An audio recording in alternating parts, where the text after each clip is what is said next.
Hello student, MS classes में आप सबका स्वागत है। आज हम लोग जो है कक्षा 9 का एनसीईआरटी गणित अध्याय 7 का जो हमारा त्रिभुज वाला लेसन है, इसमें प्रश्नावली 7.1 का जो है 5वां प्रश्न करने जा रहे हैं। बहुत ही अच्छा प्रश्न है, इम्पोर्टेंट भी है, परीक्षा की दृष्टि से भी इम्पोर्टेंट है और परीक्षा में पूछता भी रहता है इस प्रकार का क्वेश्चन जो है।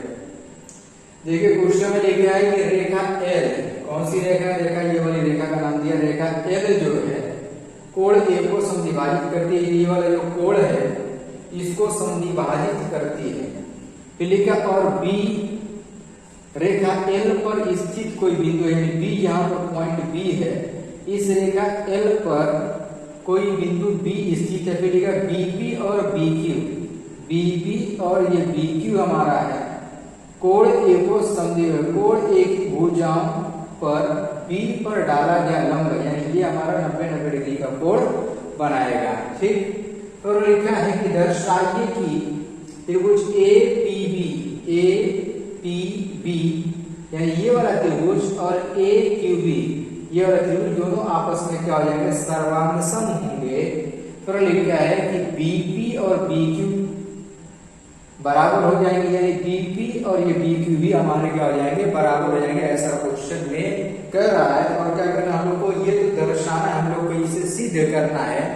तो कैसे इसे सिद्ध करेंगे, इसी चीज को देखना। चलिए देखिए इसको कैसे जो हम लोग हल करेंगे। सबसे पहले तो क्वेश्चन के अकॉर्डिंग फिगर को तैयार कर लिया जाए, फिगर को बना लिया जाए, उसके बाद तब जाकर के जो हम लोग हल कर पाएंगे। देखो यहाँ देखा रेखा ए को समद्विभाजित करता है, यानी ये वाला कोण और ये वाला कोण हमारा क्या हो जाएगा? बराबर हो जाएगा, ना बराबर। इसको जो हम लोग बराबर कर लेंगे, ये एक और इसको हम लोग दो बना लेंगे, ठीक है। और ये वाला कोण और ये वाला कोण लंब है। क्वेश्चन में कहा है कि लंब है तो हमारा क्या हो जाएगा? 90 डिग्री है। तो इसको 3 और इसको 4 बना दे रहे हैं। अब ये रेखा जो भाई हमारी ये उभयनिष्ठ दोनों में पड़ जाएगी, तो हमारा ये त्रिभुज इसी तरीके से सर्वांगसम हो गया। तो इसको लिखेंगे कैसे? यहाँ लिखेंगे कि दिया है, क्या दिया है? यहाँ लिखेंगे कोण 1 बराबर है कोण 2 के, और कोण 3 भी दिया है, कोण 3 बराबर है कोण 4 के। ये क्वेश्चन के अंदर दिया है और इसका मान कितना है? 90 डिग्री। मान लंबवत लिखा है, लंबवत 90 डिग्री ये दिया है। अब देखो सीधे क्या करना है।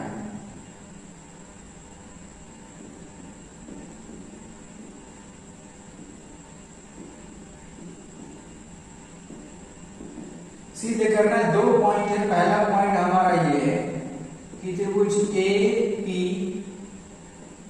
बी सर्वांगसम है त्रिभुज ए क्यू बी के। और जो दूसरा पॉइंट है वो ये है कि बी की बराबर बी की पे। ये हम लोगों को सिद्ध करना है। तो चलिए हम लोग इसको देखते हैं कैसे इसे सॉल्व किया जाएगा। सबसे पहले आप उत्पत्ति कर दें इसकी। देखिए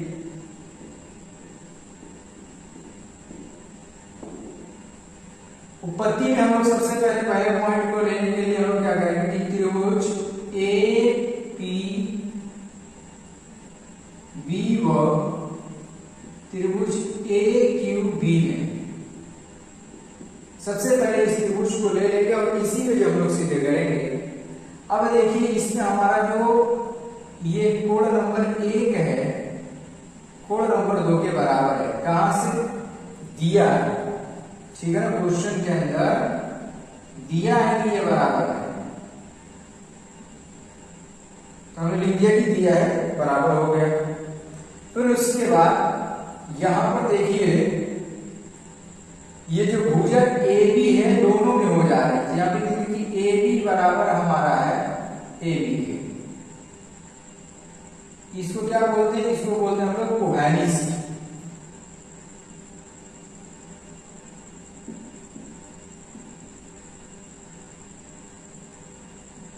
ये हमारा क्या कोवेलेंट हो गया। अब एक चीज और देखिए, जो कोण नंबर 3 है कोण नंबर 4 के भी बराबर हो जाएगा। यहाँ पे देखेंगे कोण 3 बराबर है हमारा कोण 4 के। यहाँ पर क्या रीजन हो जाएगा कि दिया है।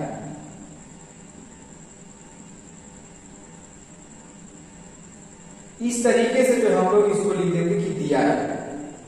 ये तो हम लोगों ने कर लिया।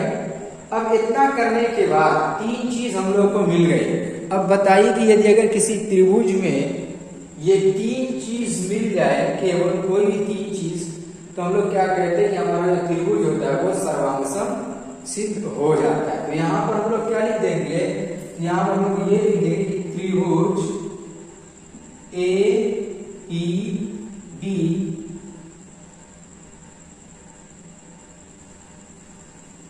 देखो यहाँ पर त्रिभुज ए पी बी ये क्या है, सर्वांग है किसके, त्रिभुज ए क्यू बी के। ये हमारा सर्वांग है किसके, ए एस ए से। इसको आर एच एस लिख सकते हैं। राइट आर एच एस मतलब राइट एंगल होता है, हाइपोटेन्यूज परपेंडिकुलर साइड से। तो नहीं, ये जो एंगल साइड एंगल से, ये एंगल साइड एंगल से है। यहाँ पर हम लोगों ने जो लिया वो एंगल साइड एंगल लिया हुआ है, ठीक है ना। तो ये हमारा क्या होगा, इससे हमारा ये प्रूफ हो गया, ये सिद्ध हो गया। पहला पॉइंट यहाँ पर हमारा क्लियर हो गया। दूसरा पॉइंट ये है कि बी क्यू और बीपी, बीपी और बी क्यू भी सिद्ध कीजिए कि आपस में बराबर होंगे। देखो ये बीपी है और ये बी क्यू है। अब बताइए कि अगर ये वाला त्रिभुज और ये वाला त्रिभुज दोनों आपस में सर्वांग सिद्ध हो गया, तो हम ये जानते हैं कि अगर कोई त्रिभुज सर्वांग होता है तो उसके अन्य अवयव भी आपस में क्या होते हैं, बराबर होते हैं। तो यहाँ पर हमारा जो ये बीपी है, दूसरा पॉइंट भी यहीं पर प्रूफ हो जाएगा। हमारा क्या हो जाएगा कि बीपी बराबर हो जाएगा किसके, बी क्यू के। किससे बराबर हो जाएगा, तो यहाँ पे देखेंगे कि सीपी सीटी से। अगर इस वाले को ये पूछता कि ए बी और ए बी को बताइए, तो ये भी हमारा क्या हो जाएगा, बराबर होगा इसी सीपी सीटी से, ये भी बराबर हो जाएगा, ठीक है ना। तो बीपी बी क्यू हमारा क्या हो गया, यहाँ पर हमारा बराबर हो गया सीपी सीटी से, यानी सर्वांग त्रिभुज के संगत अवयव जो हो गया उसकी कंडीशन में हमारा ये बराबर हो गया। अब देखिए हमारा फिगर किस तरीके से दिया था, प्रूफ क्या है, फिगर इतना ज्यादा करके दिया है बस उलझाने के लिए। आपको बस त्रिभुज को ध्यान देना है कि त्रिभुज हमारा क्या बता रहा है और त्रिभुज में दिया क्या है और इसमें से क्या लेके हल करना है, क्वेश्चन में क्या पूछा है। इन्हीं चीजों को नोटिस करने के बाद यदि अगर हम लोग क्वेश्चन को सॉल्व करेंगे तो आसानी के साथ इसे हम लोग जो है हल कर सकते हैं। उम्मीद करता हूँ कि ये वाला क्वेश्चन आप लोगों को क्लियर हो गया होगा। यदि अगर कहीं डाउट है तो कमेंट करके जरूर बताइएगा।